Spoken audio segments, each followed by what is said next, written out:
Okay, so I'm going to talk about an activity called therapeutic photography. This activity, I learned it as a participant when I was in Latvia, meaning the second training course called Photography and Music as Therapy in Youth Work. Now, this activity is actually quite simple, and the only materials you really need is a flip chart or maybe a projector for some rules. And participants only need a smartphone, or rather any phone that can take a photo. So participants basically have to take two photos with the following themes. One, a photo that represents themselves now, and the second photo of something that represents themselves, or rather what they strive for in the future. The best way for this activity to work is basically for them to have ample time in between when you give these instructions and when you're going to go to the next step of the activity. Participants are allowed to take photos of any subject, such as a tree, a flower, or city, or anything, just as long as they take the photo themselves.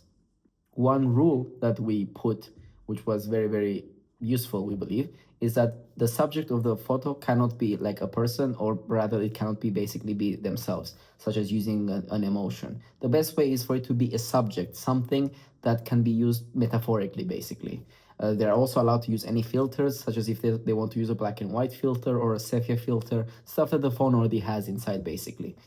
They're given ample time. For example, sometimes we give this activity for them to do it right before, let's say, a big lunch break, and then we come back to it way after, a few hours later. So they have ample time to think about the photos they will take and why they will take them. Afterwards, when participants have taken the photos, what you have to do is put them into pairs with another participant. It works even better if the other participant is maybe from like a different cultural background. And then they have to discuss basically what these photos are.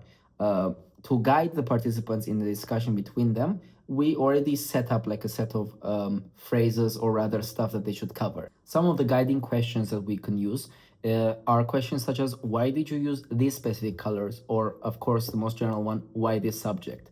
A lot of times participants might take a photo and they're not actually sure what the colors themselves might represent. But the other participant who they're sharing photos with are the ones asking these questions. They can discuss why they use a specific angle, why this subject, why maybe this subject is like slightly outside the frame or inside the frame, why is it in the center, the color choices, or maybe even the contrast between the colors. It's a very effective tool because art itself is quite subjective. It is not objective, and many times participants, two of them might actually take the same subject of a photo.